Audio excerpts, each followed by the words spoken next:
We sitting down comfortably? Yes. I'm sitting down. I'm not comfortable. Oh. Would you like me to make you more comfortable? Please.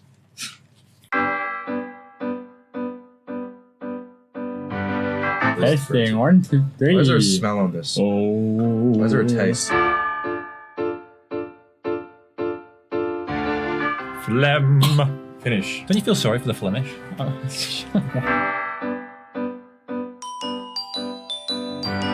Okay, no, we're going to do an intro or not? We're going to do an intro. What's up, everybody? We are We Movies. That's Caleb. This is Scotty, and today we take a look at Alfonso Cuaron's newest film on Netflix, Roma.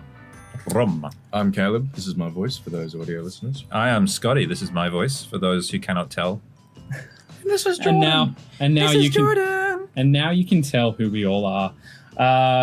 Let's start from the shallow end of the pool. What did Roma. everyone think before we even watched it? No, actually. Why did you look at me when you said shallow end of the pool? No, I didn't. I said shallow end of the pool, Unbelievable. and then I turned to you. To be fair, I think he just, in Jordan's head, everyone who isn't him is the shallow end of the pool. Yeah, you're all shallow. You're all He's idiots. too deep for us. I am He's 14 far and too superior Jordan. to all of you. All right, well, let's get deep, guys, because this is Roma. This is We're very getting serious getting movie. deep straight off the bat. No, Very let's. deep. I think we should do the synopsis thing. We're gonna. Oh yes. All right.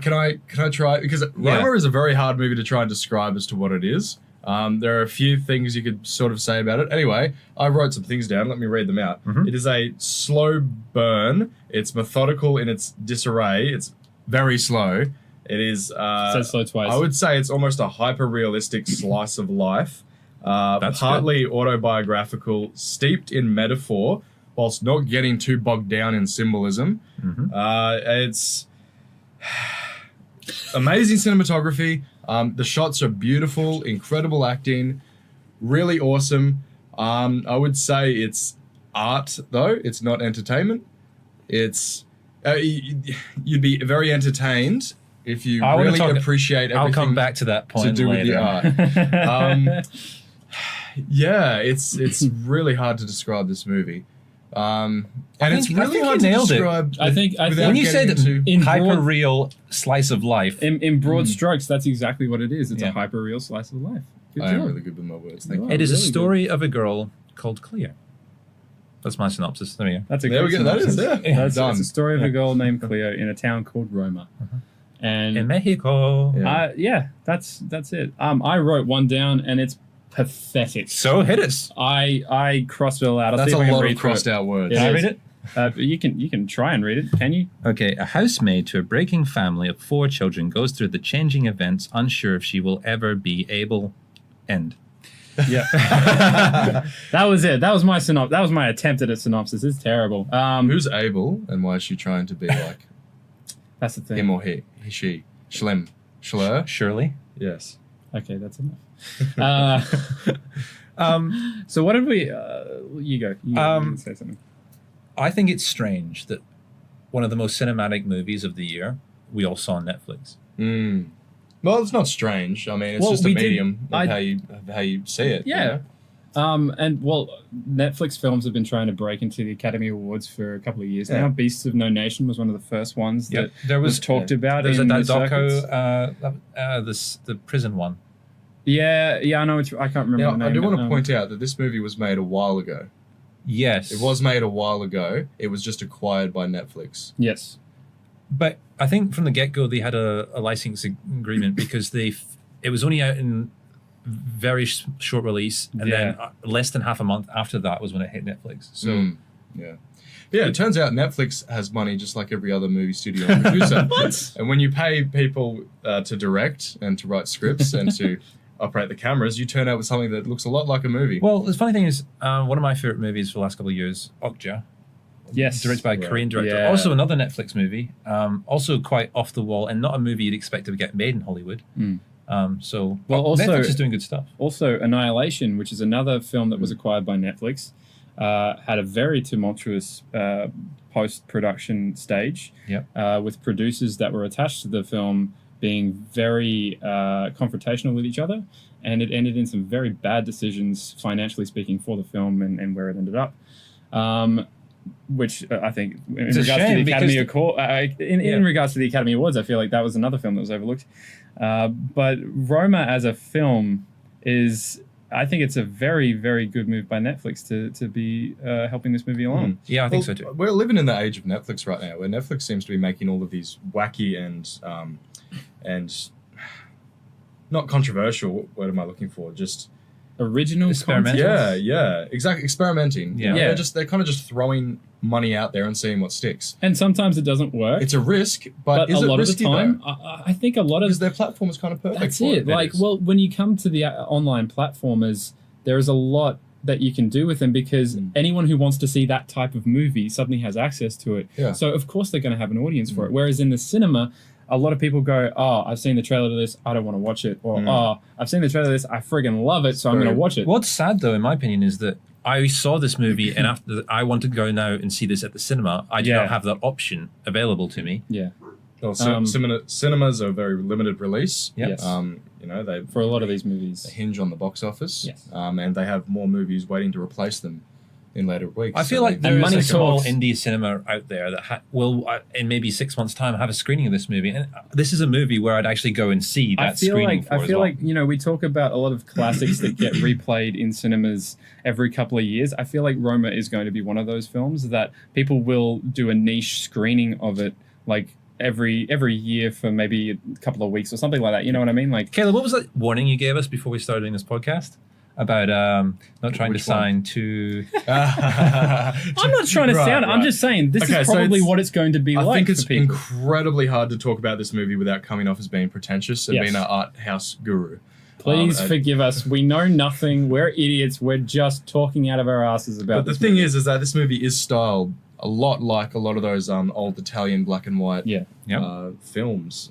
It's black and white. First of all, if we haven't said that already, it's black and white. It's shot black and white. So you It know works. it's trying to be artsy. Yeah. It's Clearly. black and white. Is Schindler's Clearly. List artsy? Yeah, it is.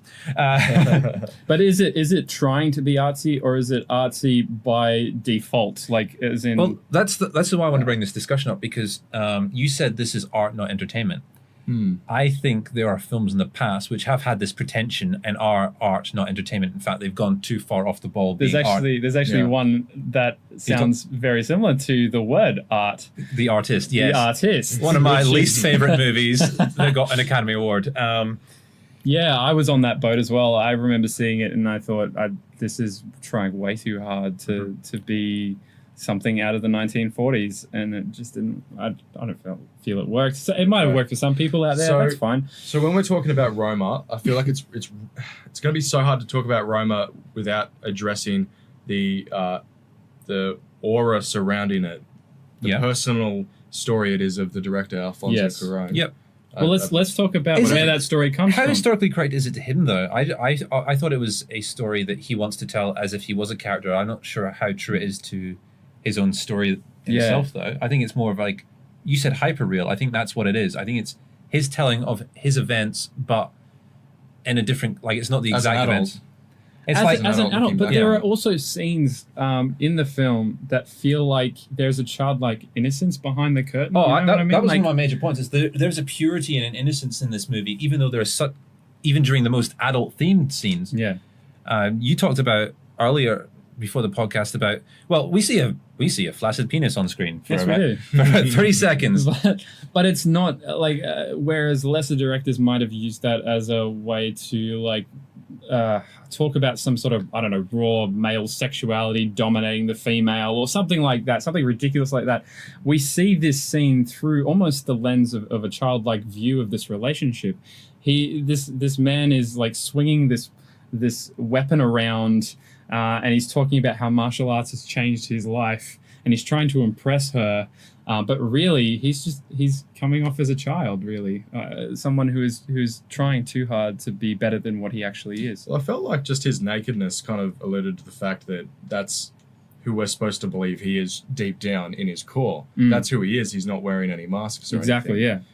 And then, But even in that, he's still wearing that confidence mask of And what's swinging funny this is thing he's around. saying you know? it at the same time. His words are essentially, "I'm bearing my soul to you, but Yes. this is about me." Yeah, exactly. That's the sum of his lines. Also, look at my dick. Yeah, I admit I covered up the screen a bit. Oh, I was like, okay, this Were has you got feeling a bit? awkward, yeah. Okay. But that's like I felt a little awkward at first, but at the same time, the undercurrent of the scene was like, no, this isn't about sexuality. This is about someone who is trying to be as vulnerable as they can be to somebody else, but also trying to make sure that it is all about You them. keep saying trying there. I think it's just succeeding in doing all those things. Well, no, like the character is trying, and therefore it is success. It succeeds in so much as the audience is receptive of what the director's trying to do, and that's what the movie's going to hinge a lot upon: is how receptive are people to this style of movie, because it's so very slow. I don't know, because to me, I don't find it slow. It's how receptive you are to the main character and her storyline. I think that's what comes down to it. If you are following Cleo, if you're seeing things from her point of view, everything else just falls into place. It's not a matter of are you entertained? It's not Russell Crowe shouting at us.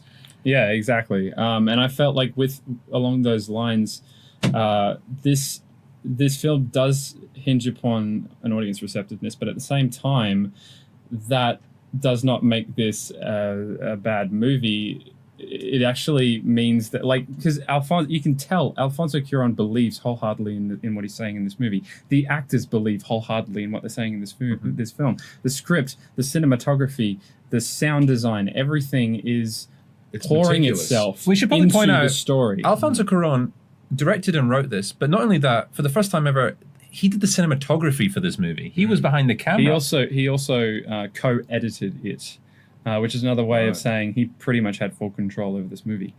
It's such a personal story of his. Of course, he'd want. Well, the thing is, there was a story that you told me about cinematographer. His normal cinematographer, due to other commitments, couldn't make it to do the cinematography for this movie, and he convinced Alfonso himself to do the cinematography. He told him, "Go ahead, you can do it," which I think is amazing for the cinematographer to do that to any director. But exactly how closely they must have worked. Yeah, for him to have that confidence. That's the thing. We see a lot of influences of his previous work in the cinematography. Like there's long takes. There's really simple camera movements that say a lot for the character on the screen. As soon as we had the first shot is we have a very long take on the floor being soapily washed, and then it cuts to this movie, and I instantly thought Children of Men. And then I was thinking Harry Potter. Oh wait, it's black and white. I didn't know it was black and white until it pans up until it's black and white. Can I take the time to be a little pretentious? Yes, go ahead. I'm gonna be a little pretentious. We're doing a podcast, of course you can. That opening we got the scene. corpse ready. That's it. That opening scene where the water is washing away all the dirt and grime. For me, it felt like a little bit of a visual metaphor in retrospect after I finished the movie, of kind of visually telling us, okay, this character is we're gonna start in a very clean place. Everything is normal. Everything's fine. And then just constantly more and more crap just fills the screen as the water tries to wash it away. And then by the end of it, it's all clean. It's all fine. Everything's going back to normal. Well, for me, it was a plot point, funnily enough. Because it's, later on, there's a conflict between her and the mum. First of all, Cleo is played by, I think this is how you say it, Yalitza Aparicio. I don't know. I think that's how you say it. Yeah. I think that's it. Well, you've got, out of the three of us, you've got more cultural... I'm Scottish, so I have... By default. Wait, hang on a sec. Born with more culture. Should my cliche be I pronounce everything wrong if I'm Scottish? You said that you knew how to speak a little bit of Spanish, so that kind of helped when you a little bit. Trying to twist my words around. Well, let's just agree that Scotty has more culture and he has more authority to speak to multiculturalism. Because people are born different and some are born better than us. I will admit, the script in this movie does mean that even for the non-Spanish viewer, you're able to understand things without sometimes even relying on the subtitles. Yeah. Well, on that point, subtitles. I don't like subtitles. I'm the kind of person that my attention, it's very hard to divide between looking at subtitles and looking back up the screen at what's going on. And that frustrates me a lot. So I tend to stay away from films that have subtitles, but I found myself halfway through the film, it was no longer an issue for me. I was just really invested in it. I find subtitles are actually useful in French movies because it takes away from the nudity that's going on screen. Sorry. Scotty, the anti-nudist. When it's awkward. When there are subtitles in a film, it's fine. I don't normally have a problem with it. Of course, you do have to take that few milliseconds to look down. I think people and have read, can which have is issues fine. with it. Yeah. I think the average person can read subtitles. That's Yeah. fine. I do like it in movies where there's foreign language, but they're not using subtitles, because that in and of itself is making a statement. Is Yeah. pay attention to what's going on, not what they're saying. But yeah, no, this movie, yeah, it's there are lots of things you can pick up visually. Of course, you do need to read the subtitles to understand the dialogue, The story, context and of what's everything, happening, because there's not a ton of plot in this movie. I'd say there's a lot of story, but there's not a lot of plot, if that makes sense. What is your definition of plot? I suppose that's what it depends Okay, on. I think I know what you're trying to say. The Things plot. happen in the movie. Wait, hold on, but- hold on. I want to hear what his version of what a plot is first. Okay. I want to hear what it is. Put me on the spot. spot. I don't know. Is plot. I'm sure it has an official definition. How I've always understood plot to mean is just what happens and what changes and what progresses in the story. There's heaps that changes in this story. In the characters, yes, but I think I actually know what you're trying to say. externally. There are a lot of things happening externally in this movie which do come into the main plot and are important points. So, for example, in the background, the Corpus Christi massacre happens in the background of one of these scenes, Right. and the characters are walking through this a terrible massacre that happened in Mexico in 1971 or 1970. 120 people died in it, and it is a massive tragedy. Students were getting shot and killed on site. By government-trained shock troopers, which is also a major plot point in this movie too. Yeah. But it's also a side. It's like it's not directly involved. See, But it's there. My viewpoint of plot and character is there was actually a great summary of what it is by a professional writer in Hollywood. I can't remember what his name is, but he said, "Look, if anyone asks me about the difference between character and plot, I say, well, how can a body survive without lungs and a heart? It's you need both for a film to be a movie. It's not a matter of one taking precedence over the other. It's they have to, like, they all automatically So exist. within then the same- question is, Caleb, did you see the main character? I assume Cleo is in your mind the main character. Yeah. Did you see her have a character arc in this movie? It's a hard question to It is answer. a hard question to ask Because- it's how much. What barometer are you Exactly. using to measure the change of the character? Because to me- they go through a lot. She goes through a lot, and she does have moments of growth. But to me, Well- the movie is nice bookend. I like to use this term, bookend, with how it begins and ends, in the fact that she is doing her job in this family where she is serving as the house. the housemaid. We start yes. the film where she Maid. is a housemaid, and she's kind of just. She's treated like a housemaid. She's not treated as part of the family.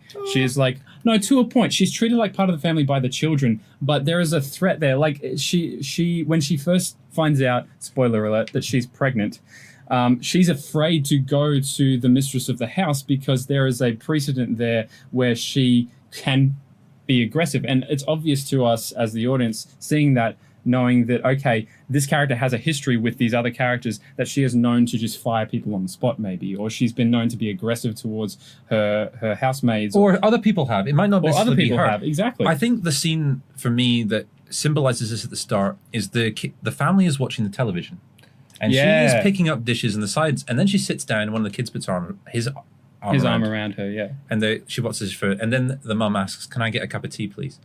Yeah, and back to work. Back kind to of work. thing. Yeah. So there's this clear separation between family, which that's the thing. From the start, though, her relationship with the kids is. Well, they say, I love you a lot. Like, Yeah. there's the second definitely, mother. yeah. She is the second mother, which reminds me of movies like The Help, or even stuff like Mary Poppins, where she's the nanny and she's got more better relationship with the kids than the parents do. But one of the arcs that I saw for her was by the end of this film, she was actually accepted as part of the family by the mother. That was, to me, the emotional arc of this movie is her realizing who her family is, and they accepting her as their family. Yeah, her real family, and as opposed to one that she thought she could have had with Fermin, her boyfriend at the start of the film. And what I find interesting is it's almost a throwaway line where she, one of the other housemaids asks if she tells her to go visit her mother because her mother is just, the government's just taken the land away. Another plot point going on in the background that's just thrown away, but it's just very naturally done. It's like sometimes things like this come from completely left field, but no, this feels completely natural. It feels like things that are just naturally happening. Yeah. And she says, no, I don't want her to see me like this. and whatever this means, spoilers. There's some things that I actually don't want us to say. There's a cultural understanding there, because I'd imagine that, you know, a young Mexican woman who gets pregnant out of wedlock would not be treated so kindly by her own family. Which is something that's very evident. I think we can actually take a look at that and see that in the actual culture itself. And instead of highlighting this, Alfonso decides, no, this is something that the characters know and are familiar with. Therefore, it is not important to us, the audience, to go into any more detail other than that this is something that happens. I think one of the keys to this movie is how it treats social reform. And the things that are going on in Mexico at the same time is it's not shown through plot points, as one of the reasons what plot points you find hard to talk about, like if it's a story or not, but through character actions. So when Fermin calls her a servant, I feel like that is so much more important to what's going on in Mexico and in the storyline than anything else. Yeah, it's about attitude. Especially for Fermin's attitude, because we see him later partaking in the slaughter of these students. Like, he's holding a gun and he's going after these people. And there's a like, Fermin has a tragic story. Exactly, yeah. Like one of his first lines when we first see him, actually, they're taking her and her friend Cleo and her fellow housemaid out to a date, him and his cousin, I believe it is. And they collect them and they go out, and then he rushes back to the table where she was sitting at, takes her drink, drinks it, puts it back and leaves. And just that action alone says a lot about his character. It's such a great character moment, and it's also quite funny. Yeah, exactly. A lot of this, I find quite a lot of this movie quite like funny, like just natural comedy, like situational comedy. Incidental situational comedy, yeah. Caleb, you've got a big, deep thought in your head right now. I feel like it's rushing to come out. I'm just thinking maybe this movie, it's so hard. Once you learn how personal this story was to the director, it's almost seems like the movie was a bit of catharsis for him, revisiting that part of his life and his childhood and the person that had a huge impact on him. I don't know how much of it is matter of fact, this is what happened, and is an artistic license. I think there's a lot of artistic license. Oh, massively. And I think, like, along those lines, I don't think it really matters which is what is real and what is fake. I agree. Simply because the subtext of the film takes precedence. It's so much more important than which was real and which was manufactured, because it's all working towards a common goal. And that, I think, is the point of the film. It's to elicit the same feelings in us, the audience, that he felt when he was a child, surrounded by this love and affection. He's so interested to know what the people close to him and who grew up with him think about the movie. I would be curious as well. It'd be really interesting to see, because I'd want to know who Cleo is. And what she thinks of it, if she's still alive. At the end of the movie, it says for someone, and that someone, I assume, is his Cleo. Yeah. Because I assume that he was the little kid, like his fictitious version of himself in the film was the little kid that was always like, I had a past life and I died, kind of thing. And he's talking about his dreams in vivid descriptions and stuff like that. And I don't think it takes anything away from the movie, the idea of artistic license or being different from the reality, because it's all fine. A movie's a movie. But I mean, it just reminds me of like a Stephen Fry quote when he came to Australia 3 or 4 years ago. He's like, a lot of people use the truth to lie, and literature is telling lies to tell the truth. And I think that's what this movie is trying to do. It's not trying to hoodwink the audience. It's not trying to force the audience to do anything. Like we were just talking about, the last movie we reviewed was Mule, and there are a lot of emotional contrivances where things are set up to make you feel a certain way, or the characters act in a certain way, and it comes off fake. Whereas, and it's meant to be based on a true story. Whereas this, everything just feels natural. And even though it feels like life. It feels like things just happen. Some things that are out of control or in control of the characters, but it feels very much like life. Well, I mean, it is very much slice of life. It reminds me of old Russian slice of life plays. You brought up a director reminded you of. I can't remember his name now. Tarkovsky, I think. Tarkovsky. Yeah. Because his works are very much, they're very subtle. They're very focused and steeped in just being real and honest. even through, like we're saying, telling lies to tell the truth, or using lies to tell the truth. And that's what it reminded me. He was also a filmmaker that did utilize a lot of black and white in his films. I think one of the things that helps this movie, well, I mean, it's so important to understand this movie is the cinematography, because especially from someone who hasn't, like, he must have done studied cinematography, but he hasn't really shown his. It's masterful. All of it is masterful. It's a top tier cinematography job. Yeah. And I love that there's so much more you can see in a black and white film than you could see in color, I feel. I think I know what you mean. It's just a weird... I know, I'm not saying it properly. Everything pops out more because light pollution. Yeah, that's true. It's sort of just, there's so much stimulus. Like, there's one scene where a character's, the sun is behind them, and it actually, I think if it was in color, it would have actually been too much, but because it was in black and white, it had a nice effect. There was another scene where Fermin is at his training camp, and he's lined up with all these other guys, and there's some wide shots there, and if it was in color, you could definitely pick him out, but because it's in black and white, he just blends into the rest of the crowd, which I thought was an interesting way to utilize that. Speaking of that scene, I love that scene. That's a fantastic scene. There's so much going on in that scene, though, as well, to unpack it. But at the same time, just on the note, on the face value, it's just an entertaining scene. It's a great comedic scene because there's all these martial artist wannabes that are training, and then this celebrity martial artist shows up, and they're like, "Oh my goodness, it's him." And Cleo is watching from the sidelines, waiting to talk to her now ex-boyfriend. And he says, "I will show you a magic trick. I will show you this amazing feat of human strength." And all he does is he gets a blindfold put on him, and he stands on one leg with his arms up in the air like this, and everyone's like, just to clarify for those listening, he puts his hands on his head. Yes, he puts his hands up above his head, and he's balancing on one leg.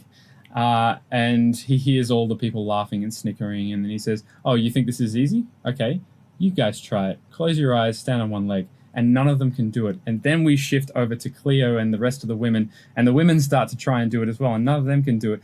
But Cleo does it perfectly. Yeah. First try. And it's a metaphorical thing. It's saying, here's a hero. Yes, exactly. But it's not on the nose. Once again, it's not on the nose. No. It's not anything that feels stupid. It feels completely earned. Yeah, because, well, it's contextual. I mean, he shows up at the right place where he should be to talk to these students and to show all this other stuff.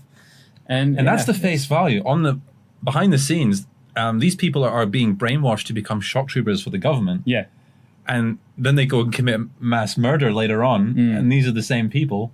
Which I didn't even think of when I first, I kind of put it together. I was like, oh, okay, that's why he was there. He was training, but I wasn't sure if that was the connection to the actual real world. So that was, thank you for illuminating me, Scott. Well, I was checking things during the movie. One thing I will say, once again, I'm glad, so I'm actually happy that I saw this at home, because as things were happening in the movie, I was doing things. So, for example, in that scene, I tried doing it.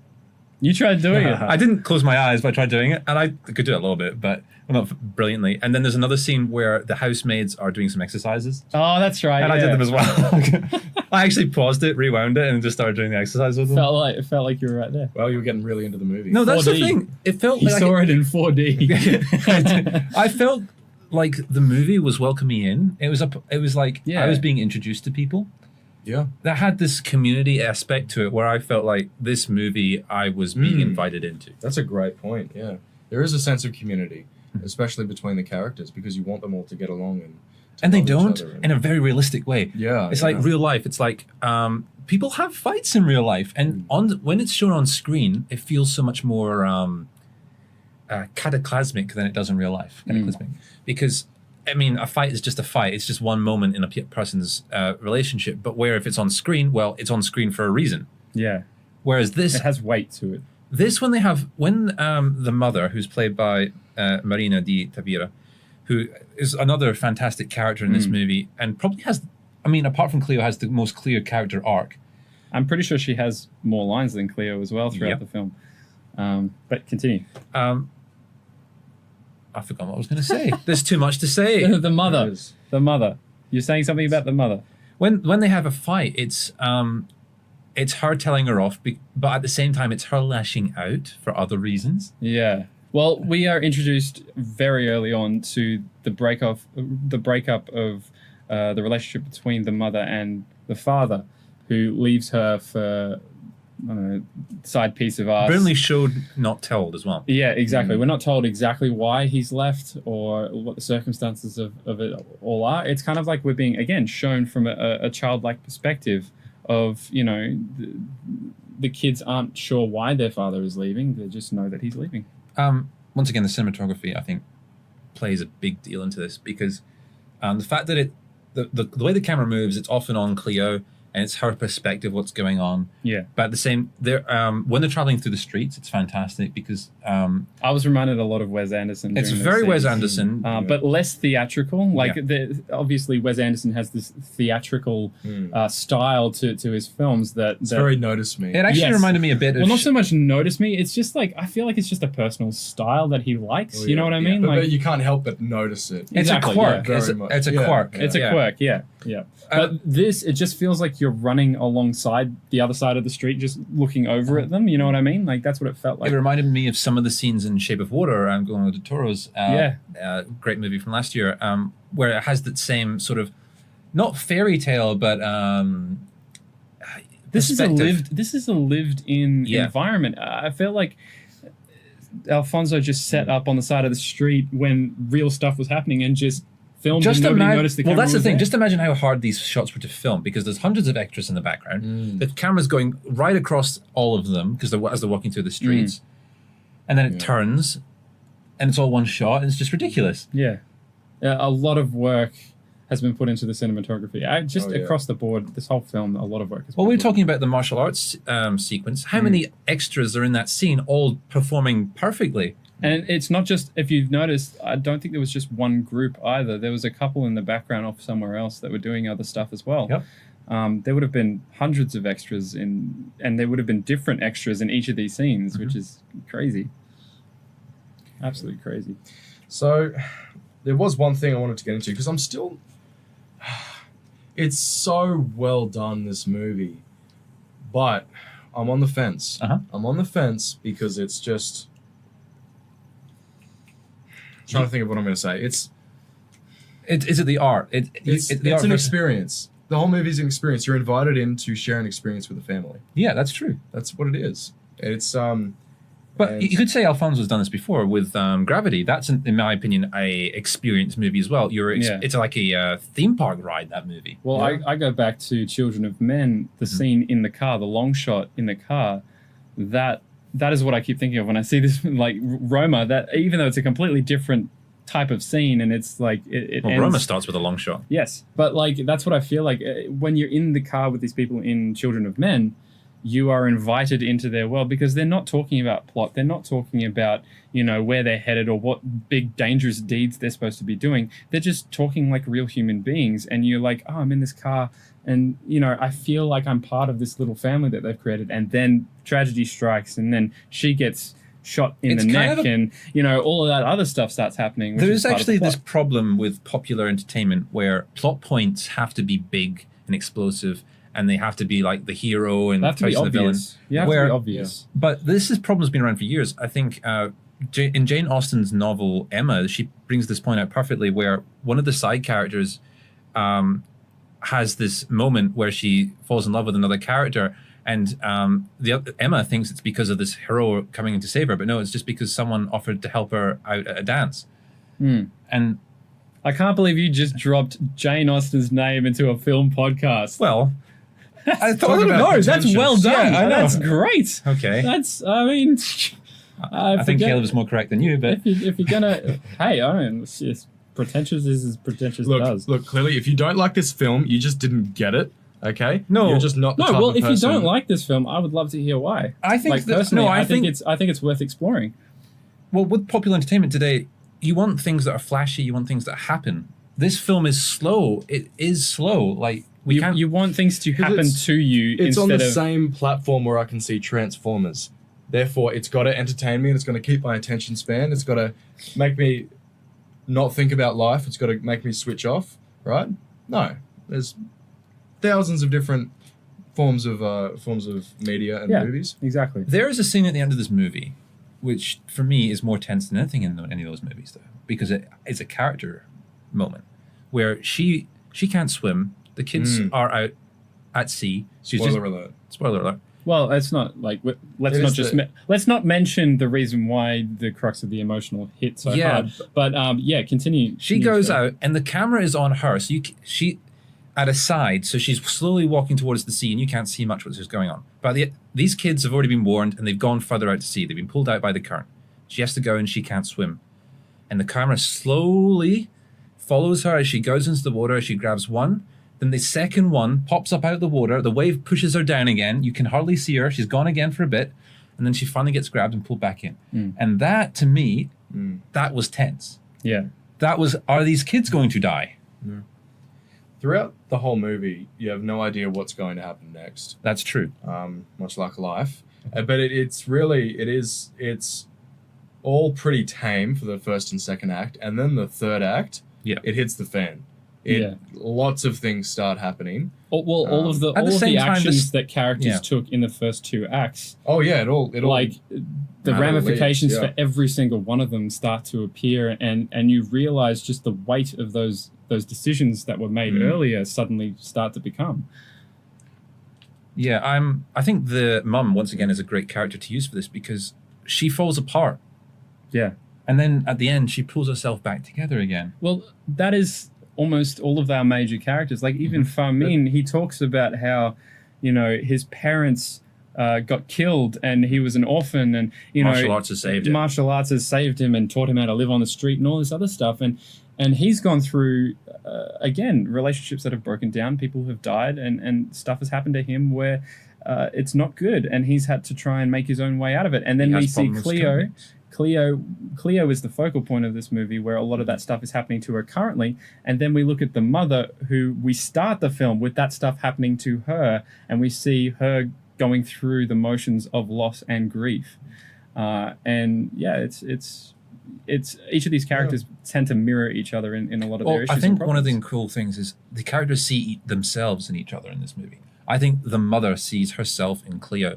And I think that's one of the reasons that brings them so close near the end of the movie, is that I feel like they both see that they are understood in the other person. Yeah. The thing that gets me with this movie is that I don't know if it seems, spoilers for the end. No, seriously, because people, if they're interested in seeing this kind of movie, I would really recommend them go to see it. Yeah. So if before we go into spoilers, if you haven't seen it and you want to see it, go see it. You have enough information. Stop listening. Go see it now. It's just so interesting to see for yourself, even if you don't necessarily like it. We've only seen this movie once, and we want to see this movie again because there's so much to talk about in this movie that I don't feel like a specialist on this movie. Yeah. Okay. Look, I don't feel like I 100% understand it. But near the end, it's almost like I feel like the theme, what the movie was trying to say was that they were all the family that they needed all along, it's beautiful. It is beautiful, but I wonder how much of that is just the beauty of hindsight and Alfonso Cuarón looking back on his own life and saying. And with that knowledge or with that feeling of this is my family that I grew up with, and these are the things that they went through, but all we needed was each other at the end. How much of it was him looking back on that? I think one thing that Slice of Life, and this is Slice of Life, does often is that I said it bookends the beginning and the end. Well, the thing is, nothing changes in Slice of Life. Events happen, but people stay the same.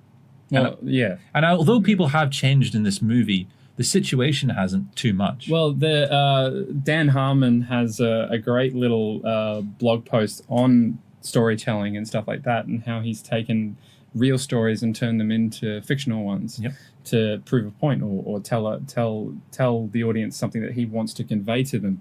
And he said, you take a character in a very familiar situation, something happens and they have to change, or they're going to die, or they're going to be run over by life, or something drastic happens, and then they have to choose, okay, what am I going to do from here?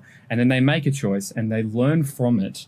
They return back to their original circumstances, having changed, but they're still in those original circumstances, because that is life. Like, if I go out and I go to work and I don't know, let's say due to somebody else's negligence, I get injured and I go to hospital and I have to overcome all this stuff and I'm no longer earning money, and suddenly, I realize the importance of, I don't know, health and safety in the workplace or something like that. But then I come back from the hospital, I go back home, and after weeks of rehab, I go back to work. But I am more conscious of, being safe or something like that. It's a very real thing. And that's a terrible example. But I feel it is a real thing. And on the lines of, the whole topic of family is, this is the family you've always needed. I didn't feel like that was something that they pushed in the film. I feel like...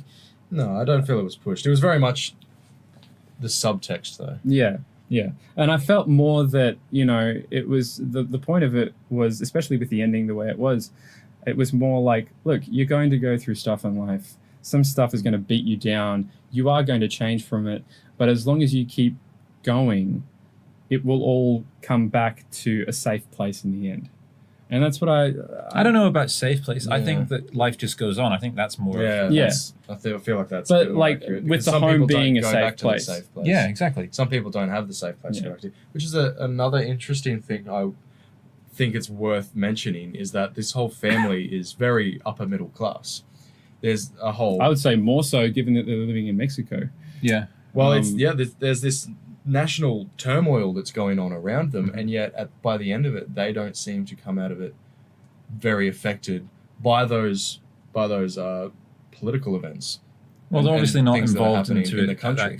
They're obviously not directly involved in it. Yeah, but some of their problems almost seem quaint with that as the backdrop. That's true. Huge. I think that's deliberate, though. I think they're trying to show that to these people these issues are massive, but to the wider nation they aren't important in the slightest. I think the hospital highlights that. Yeah. Especially with the baby in the crib with the debris all over the that's a harsh scene, but the baby's still living. Really, I know the baby is still alive in that scene, though. As a father, that really hit me. That was hard to watch.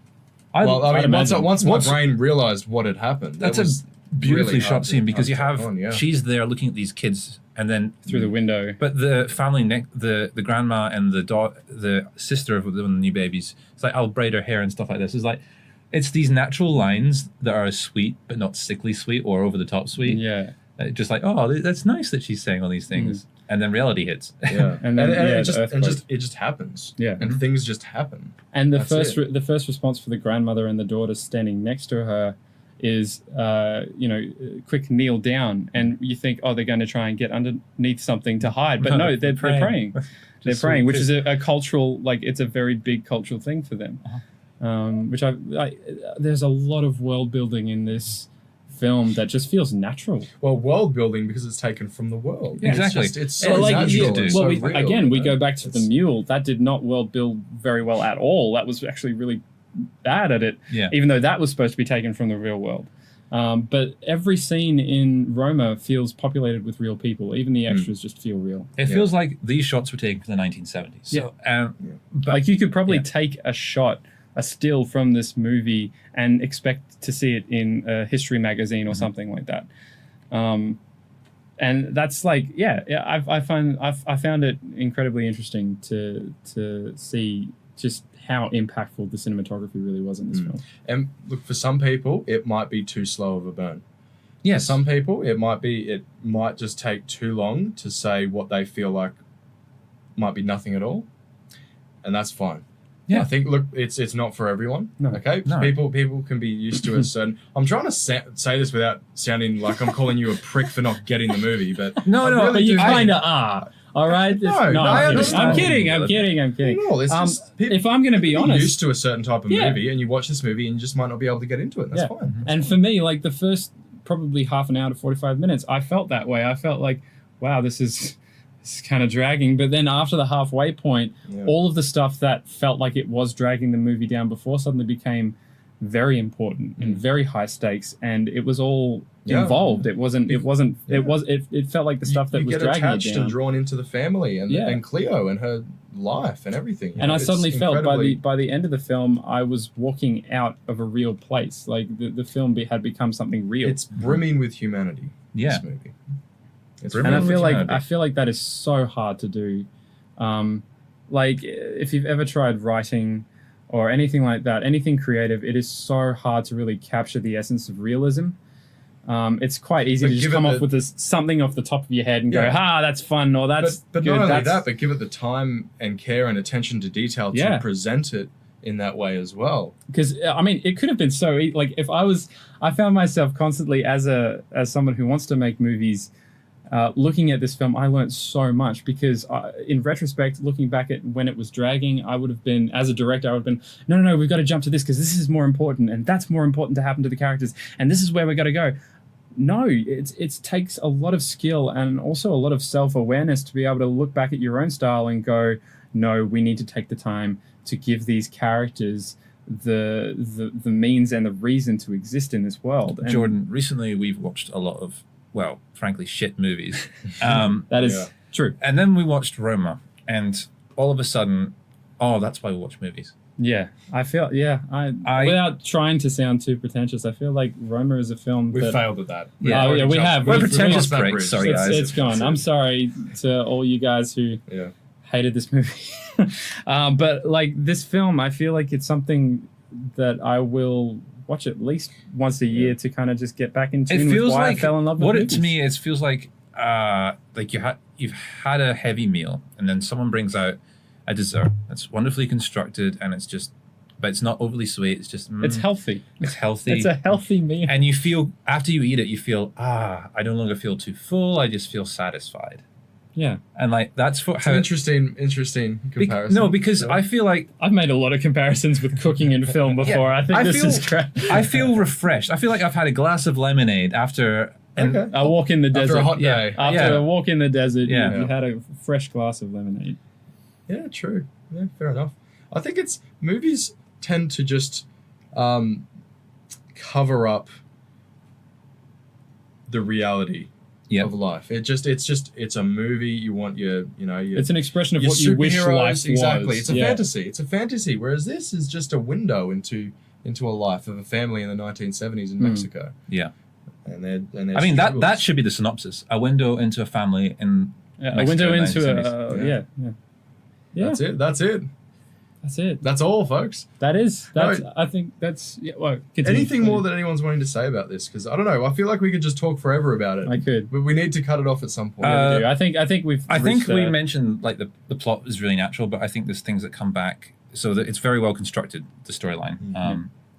I think everything is really well constructed. There are the kids a few are great. moments. The kids are great as well. Oh, they are. They're fantastic. I don't the mention how good they are. performances, also the dialogue that the kids have, just feels very like you've taken it out of listening. Like you must have just literally just sat down and recorded kids for a couple of hours, just playing with each other and just being children. They play Skeletrix. I feel technically it is flawless. I don't think there was a better way of doing anything that the director wanted to do. I think on that technical aspect, it was amazing. It was incredible, especially the acting. The acting was great. But even like little things, I don't know if anyone noticed this, but we go back to the bookend of the beginning and the end. Mm-hmm. The beginning and end is also strangely oddly capped off with an airplane flying in the background, which is another thing. I was the like, ending. It began with that as well. Yeah, I know. That's what I'm saying. Like it was bookended by. You've seen the tiles, and then as it becomes the washed, plane you see through the reflection of the sky, and that was and the plane. And I'm sure that means something. I'm just too stupid to figure it out. Well, I just felt it as another way to introduce us as the audience to a real world. Like planes fly in the sky, people exist outside of what you're seeing. This isn't just the main story, Like it just felt like it was part of that. But I could be wrong. It could mean something phenomenally deeper than that. And that's one thing I don't like about films that are too artsy and it's all surreal and it's all metaphorical and symbolic, because either it means exactly what the director had in mind, he just doesn't want to tell you right now, or it's designed to be a blank slate for you to project whatever you want onto it. I agree. There's a couple of scenes that are almost surreal, feel a little bit Almost. artsy. Are you talking about the song? The Yeah, song? yeah, The Norwegian song. However, I do feel that there is a meaning and a purpose for that. Uh-huh. I don't like it when films are all of that, where it's all this Yeah. all has a meaning and a purpose. I'll be You honest, just have to that figure it song out. is my least favorite point in the movie. Yeah.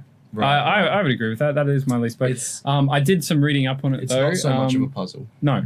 But I did some reading up on it though, and the whole reason why the family goes there, and you actually get a little bit of it in the dialogue conversations before they even leave, where the children are asking, "Oh, why do we have to go? Why are we going here?" They're a bunch of gringos. They don't speak our language, all this other stuff, and they're like, "No, we're going because they're family to us," and all this other stuff. And then when we get there, we realize that just because they're rich, there is still like a huge cultural disparity between them as a family and these white Norwegian family that have invited them to stay with them. Like their mansion is 3 times bigger. There's so much more. They're just stuff firing going on. gunshots They're here, there, firing and other. gunshots into the woods, and for that fun. song apparently was used. I don't know 100% what it's about, but apparently it's along the lines of the difference between social classes. That's what the song that he was singing is about. Okay. Which is interesting. Because, that social reform is a big thing that's going on in the background of this movie. Yes. Is it trying to make a comparison? Well, is it trying to say that the upper class are the ones who are having to put the fires out? No, because if you notice during the scene, the upper class aren't even touching any of the buckets. It's the children, the women, and the servants that are doing it. All of the men are standing by and just watching it happen. What? Yeah. I thought, really? They organize it. They but organize. They're telling everyone where to go. One of them comes in carrying a bucket, okay. but then he gives the bucket to the child next to him, and the child puts the fire out. Oh. So it's almost like a statement Okay, of wow, these I are the missed higher that. I class, should've- and they're doing nothing to help with Right. what is going That on. definitely deserves a rewatch just for that. there's so much reasons to rewatch this movie. But everything else is so matter of fact. I think it's presented. a key point that the female characters in this movie, like females as the heroines, like a lot of times in Hollywood movies, Ocean's remake, Ghostbusters remake. female Shoehorned in. characters to be the leads have to For a act like male political characters. agenda. Whether it's Political right agenda. agenda. Yeah. Apple's Yeah. getting involved. We in have their- to, like, as women, we have to, do what men do, but better. But that's not the case at all in Roma. It feels like real women trying to survive as women do in that era with all of the things. And that as they have 3 men, available we to them. support this.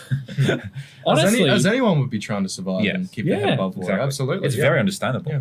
it's very relatable. They're very. yeah. They come out. Well, I suppose you could say that they do become stronger.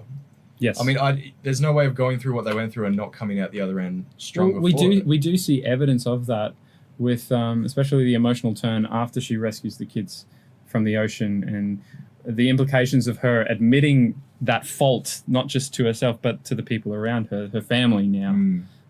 There's a lot of character growth. And that's the crux of that's really the point where I have mixed feelings. Uh-huh. Because I don't know if it's the director putting a spin on that.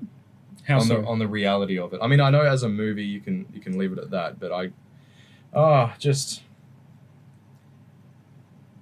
because it's a movie that's like, this is a slice of life. It feels like real life, and Personal. with real life we have choices and there are different pathways that we can take, and sometimes we can talk about how the path that led me here must have been the right path because I'm here.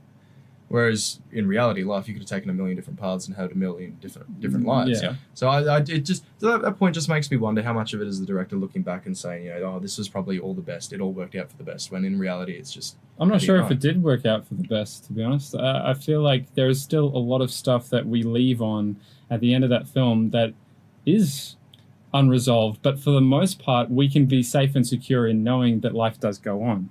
And I feel like that's fair. That's a good I feel point. like That's a that- good point. I feel like because he doesn't Yeah. focus too much on that for me to question that choice. You know what I mean? Like Yeah. there's not too much like I need to pound the audience with this idea or I need to drive it home to them with this but there was none of that. It was kind of like the characters came to that realization themselves and we were just witness to that. We were just there accepting what was going on. And then by the end of it, it was kind of like life goes on. Caleb, have you seen 4 Billboards? Yeah, I have. Yeah.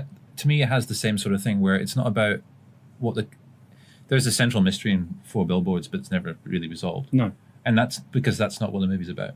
I feel like this movie has the same sort of thing. It's not really about change. It's about these moments these characters are going through.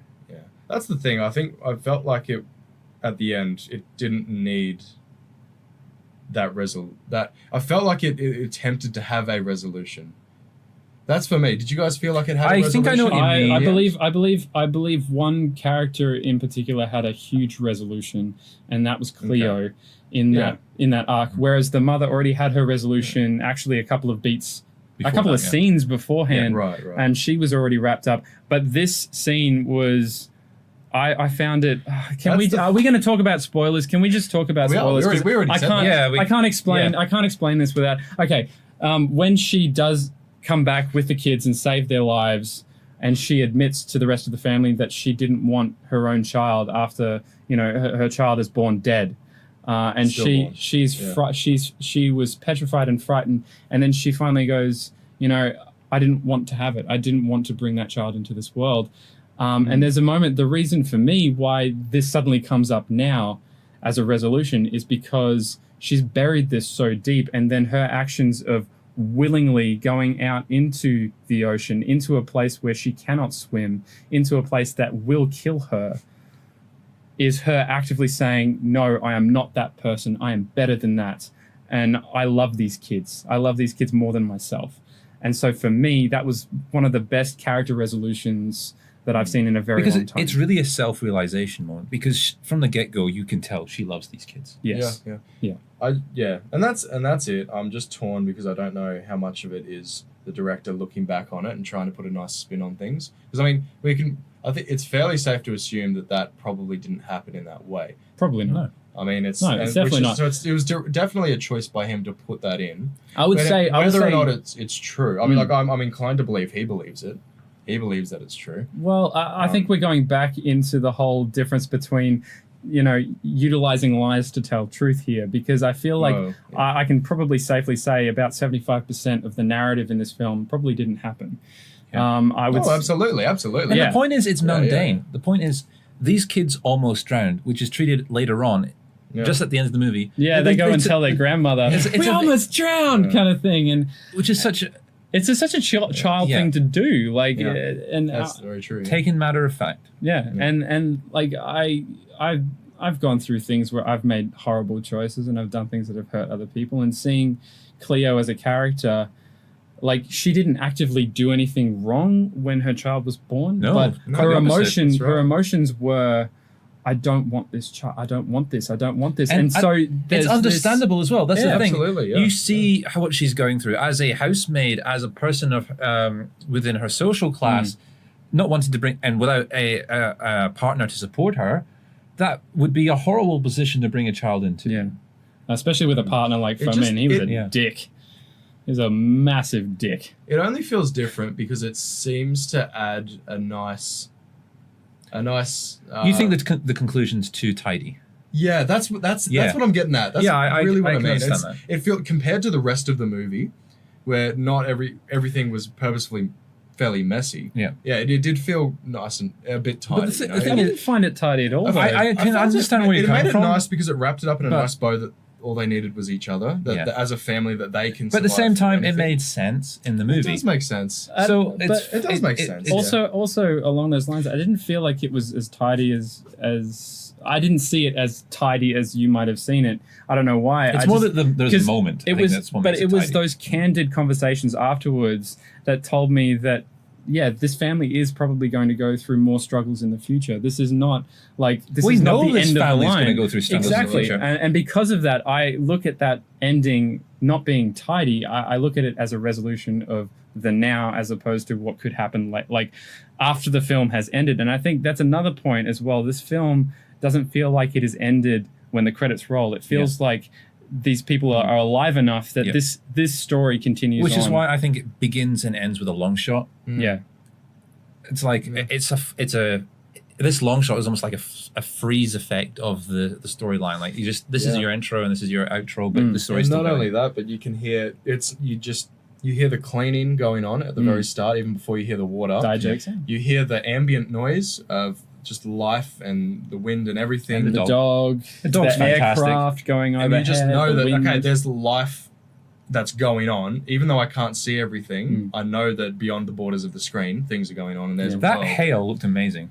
The hail. Oh yeah, the hail. Yeah, Yeah. the kids playing out in the hail. And yeah. But in the black and white, it does. It does. It looked brilliant. And that So was many another- things pop. Yeah. The contrast is just, it's amazing. I love the that's- cinema scenes as well. When they're at the cinema for the same reason. Yeah. There's the scene where he finds out that she's pregnant, Yeah. and then there's he makes and the the- choice to leave the scene, and the aircraft Yeah. just crashes. as it's coming down. It's like, Did you guys see? character. The gravity reference that he slipped in there? with the astronauts. Yeah. yeah, Just a little. absolutely. Hi guys, Well, I directed apparently- Gravity. All right, let's move on. This is a side note, and I do believe that movies should stand on their own. Yep. But as a side note, apparently he was inspired to make Gravity by Marooned, I think, something like that. Yeah. I think, which was a 1969 or something It could have been that movie. movie. It might have been that movie. It might have been that movie, yeah. I don't know. Yeah. I don't think there's anything wrong with that. No. No, not at all. Not at all. I do think the director was really close to the material, so it's natural to question how close is too close. Yeah.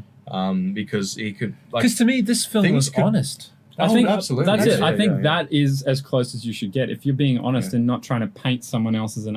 Even his father wasn't painted as a dick. You know what I mean? Like he didn't even. Well, that's it. It's all just Fermin wasn't so painted as matter a of dick. fact, It was so just much yeah, of this exactly. movie. And that's where And I think a you lot can of that's tell. attributed to the lack of a soundtrack or a score. Yeah, It's mostly just it's like as you were diegetic saying, sound. yeah. It's like a radio playing in the background or a TV. The noise of the TV as the kids are watching.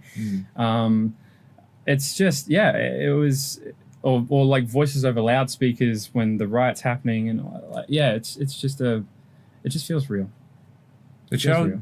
we're talking about the kids again. The relationship felt real. Like the older one doesn't want the younger one to come with them when they're going to the cinema. When they're playing You're Skeletrix, too go young, away. you know. You're not this, you're not that, and then the mother's like, "No, you're taking all of them, and just get the kids out of the house." So I want to say this movie is. I want to say it's incredibly impressive. The fact that we can sit down here and we can just endlessly talk about it. We can. We need to stop, though. We need to to wrap We need this to up. stop, yeah. It's okay. It's just so interesting to watch. Yeah. I really recommend if you like film on any level. It's my favorite movie of last year already. Yeah, I mean, that's kind of a strange thing to say, but yeah.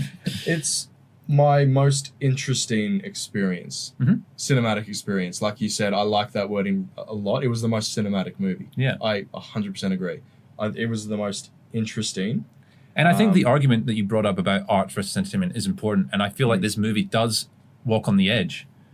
And when the problem with this movie, the only problems I can see with this movie is when it does cross that line a bit too much. Like the only scene I didn't like too much was the scene you're talking about with the singing, because I felt like that took away from the actual storyline. Yeah. Okay, we're talking too much again. It's too easy. Well, yeah, that's right. That's right. And, this is more than any other film that we've talked about or reviewed. I'd love to hear other people's comments and thoughts about it. I really want to know. and this is an easy one for our viewers to actually go and watch. It's on Netflix. Yeah. Once again, future Jordan editing this video, leave your comments down below. Yep. Yes, I will. Multiple versions of myself leaving comments as we speak. But yeah, I really love this movie.